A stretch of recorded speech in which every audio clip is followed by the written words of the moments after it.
Good morning, everyone. Good morning. Good morning. It feels like spring. The building is open. The heat is off. For what it's worth, it's a pleasant day. So this morning, I hope that we could spend a few minutes during this talk becoming better acquainted with one of the Bodhisattvas whose name appears in the first dedication of our morning service. So our morning service has, at this point, 3 of these dedications. The first one is the dedication to Buddhas and Bodhisattvas, and there in the middle we hear... Monju. How'd you guess? So we hear Buddha Shakyamuni Nyorai, Kanzeon Daibosatsu, Seishi Daibosatsu, Monju Daibosatsu, Fugen Daibosatsu, Jizo Daibosatsu, Kokuzo Daibosatsu, Tozan Shinju, etc. And today I wanted to spend a little bit of time getting to know Monju Daibosatsu.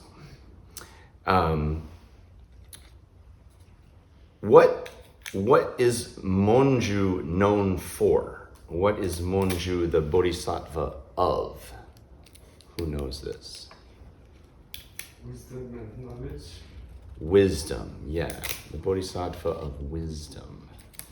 And do we in the temple have any statues or images of Monju?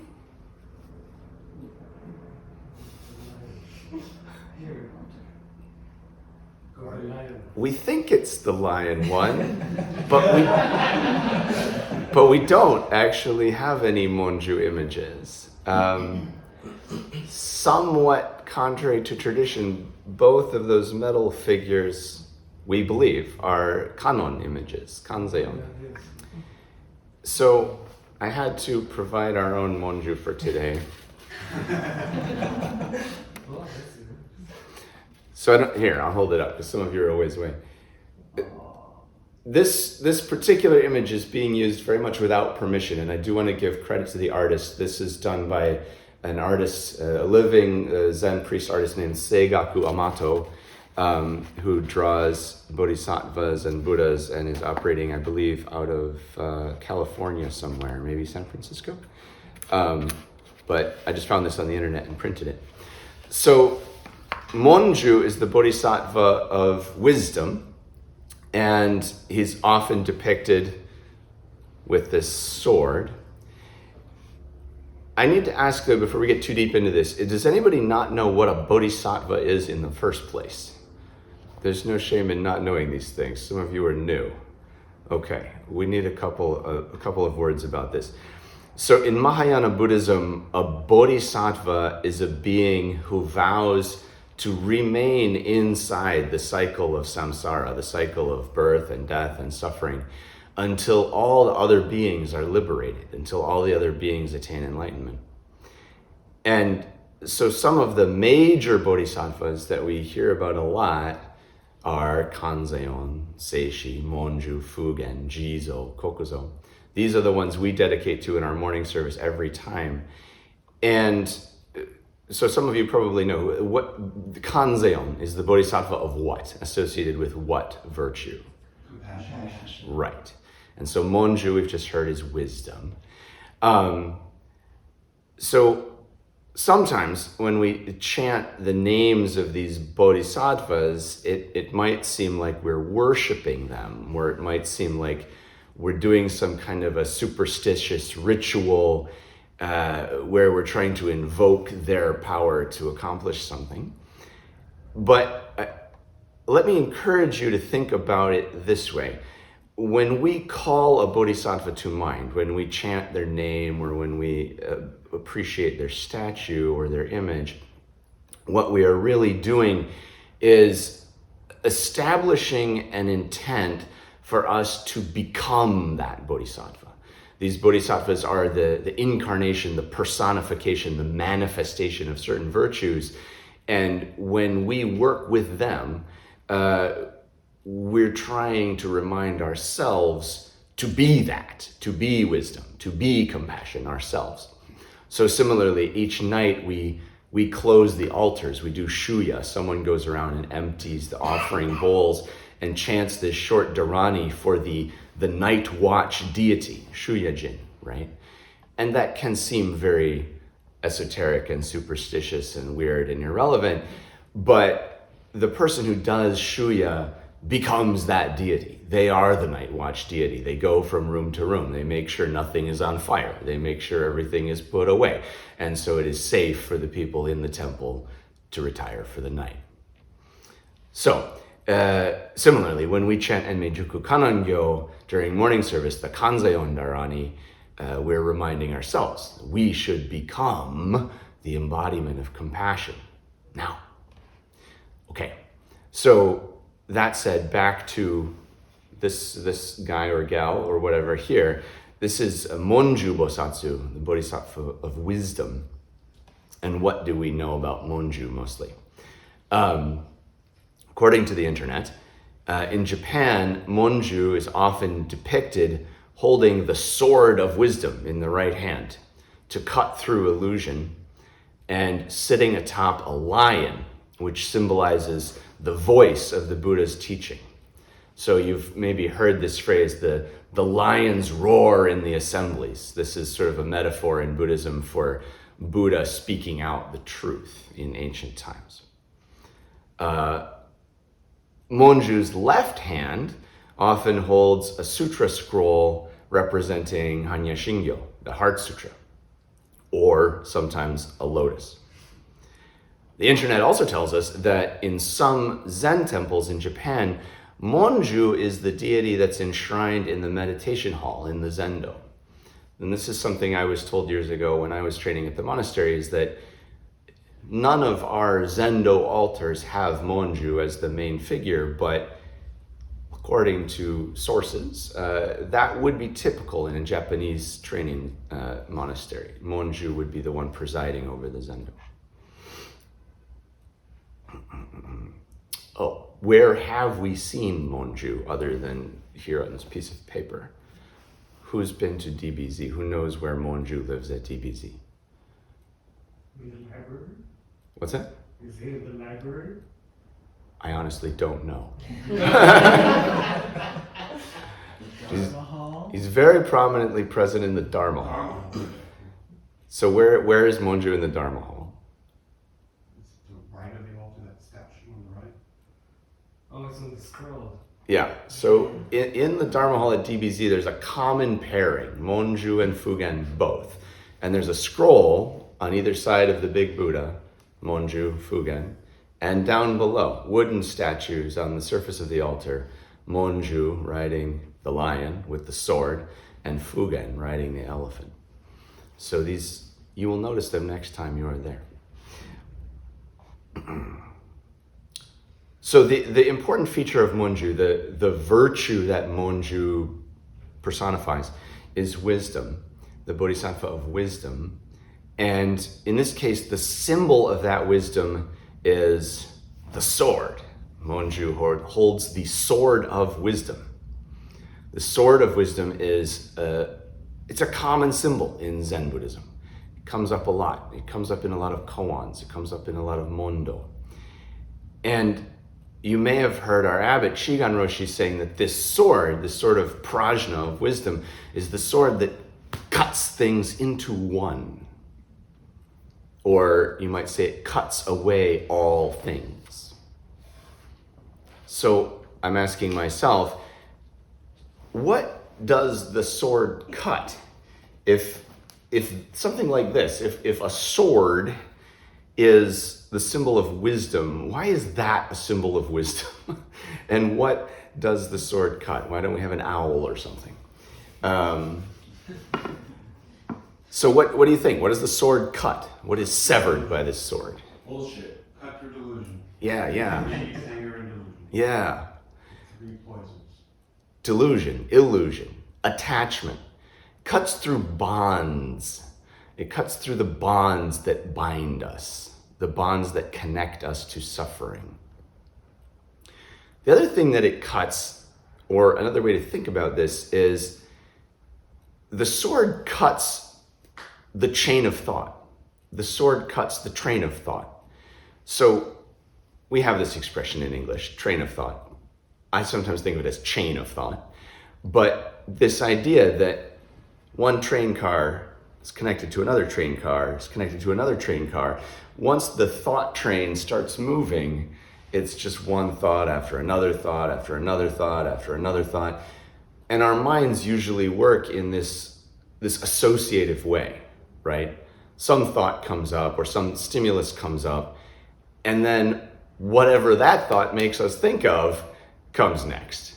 Whether it's a good connection or a helpful connection or not, whether we need the next thought or not, usually it's just, oh, I see Shojin. Shojin makes me think of, today is Hinamatsuri. That makes me think of, and so on, indefinitely, right?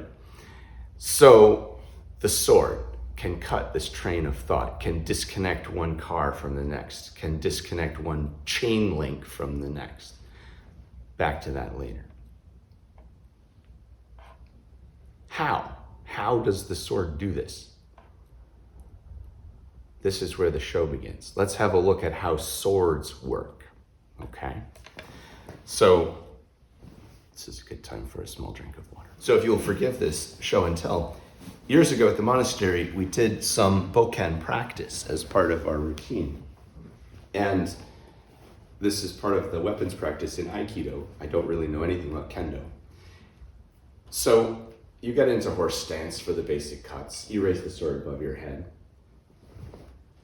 Right?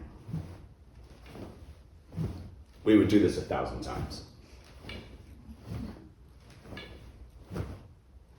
So this is the very basic form. And notice what part of the sword is cutting. Where are you striking? Basically the tip. Basically, you want to be as far away from the other person with the sword as possible, and so you're just barely reaching them with the end, right?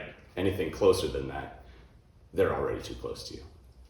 So how does that tip cut, right? You raise the sword so that you have some help from gravity. You do some of the work before the strike by lifting, and you have that potential energy. But if I just drop this thing, I'm not going to cut through armor. I'm not going to cut through anything important, right? There's more than that. So what makes the cut? In the world of Japanese martial arts, almost any Japanese martial art, it's, well, don't let me tell you. What is it? What do you need to accomplish anything? Ki. Power. Some kind of energy. And in this milieu, in this world, it's ki, chi. So how do we generate chi? In a gross sense, you can say with muscle, right?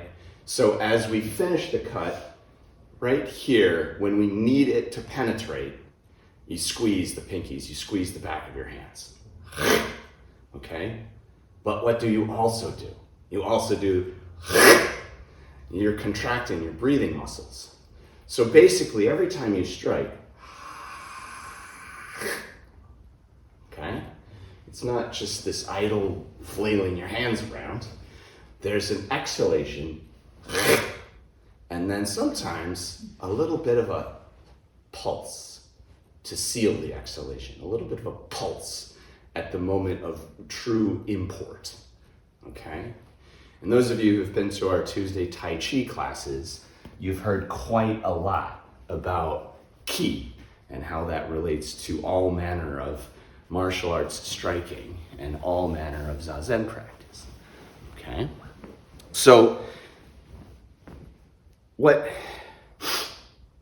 when I start talking about ki and I start talking about breathing, how the contraction of the breathing muscles generates and locates that ki, that's where suddenly all of the sword swinging nonsense becomes relevant to the Zazen practice, okay? So some of you have heard Master Hakuin's Rohatsu exhortations, right? The first night, Master Hakuin gives very basic instructions for how to do Zazen. And in those instructions, one of the lines is, fill your hara with ki. And your hara is the lower abdomen, the tanden, the hara, in Chinese dantian. And when we do Zazen, generally speaking, we accumulate ki here in the lower abdomen, okay? And again, this is what Hakuin mentioned, but how do we do that? We do it with mostly internal breathing muscles, right? And we also do it by moving our attention into that area, moving the mind's focus here, okay? Now this becomes interactive. Now we have to get somewhere with your own body. So first, let's locate the hara. Find on your body your navel, your belly button. Where is that? And then give yourself about 3 fingers below the belly button, okay? Now move your belly button finger down to below those 3 fingers. So you're in the center of the lower abdomen. This is the spot we mean when we talk about the hara or the dantian. So in Zazen breathing, how do you bring ki there? When do you bring ki there? Basically, during your exhalation, you're, contrary to intuitive ideas, you're expanding the hara, you're expanding the lower abdomen during your exhalation.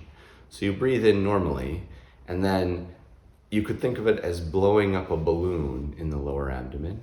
Or the way Edo Roshi first taught this to me, which is probably a good way to get the physical connection, is you put your fingers here, and as you exhale, you have to push your fingers away. So this point below your navel comes out. And it's hard to see from far away, right? Because it's a small movement. We're talking about an inch or 2 of movement, but you can feel it on your own body. If you put something here that presses into your abdomen and breathe out, it should come forward, okay? And then I want you to try to find the feeling of this little pulse at the end, which doesn't necessarily come with breathing or not breathing. It's just this, okay? So do this together. Breathe in, breathe out, and then pulse. Okay? You're not really expelling any air. It's not about the air. It's about a sense of internal muscle pulsing straight down to sort of close the exhalation, to seal it. As if you were punching someone and there's this, okay? Your body stiffens a little bit.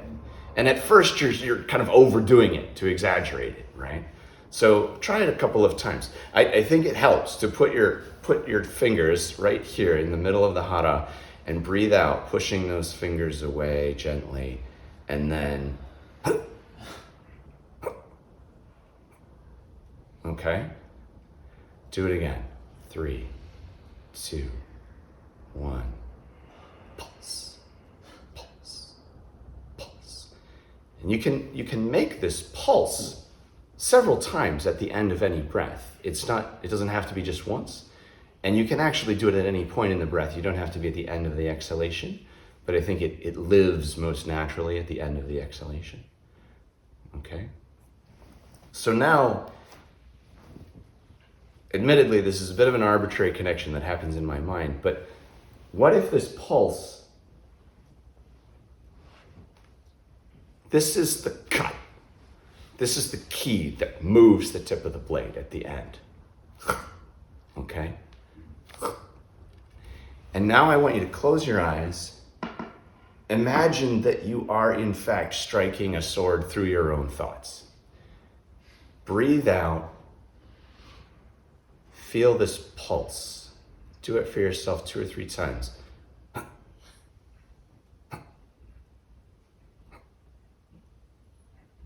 Do one more set of them, and as soon as you're done, bring your attention to the feeling in your own physical head. Breathe out.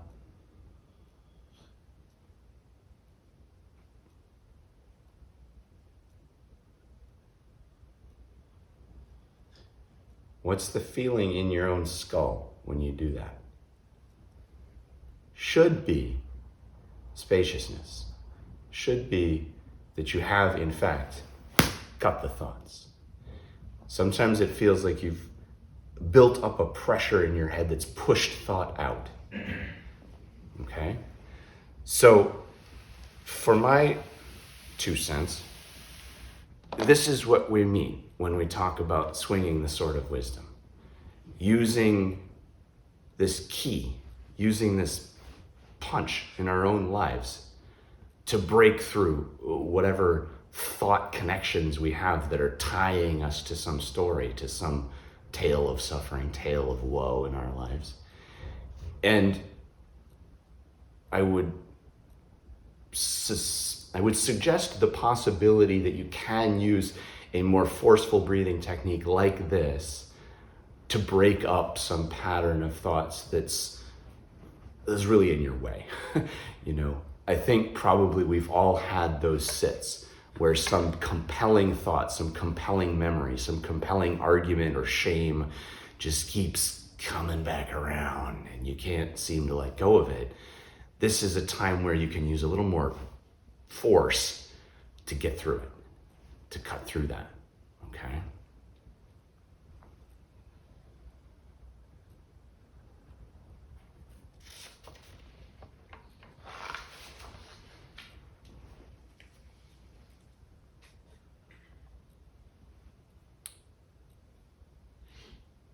There's one last little bit I wanted to put in here, which is, I had a teacher for a while who was fond of saying that every moment of our lives is a branching point.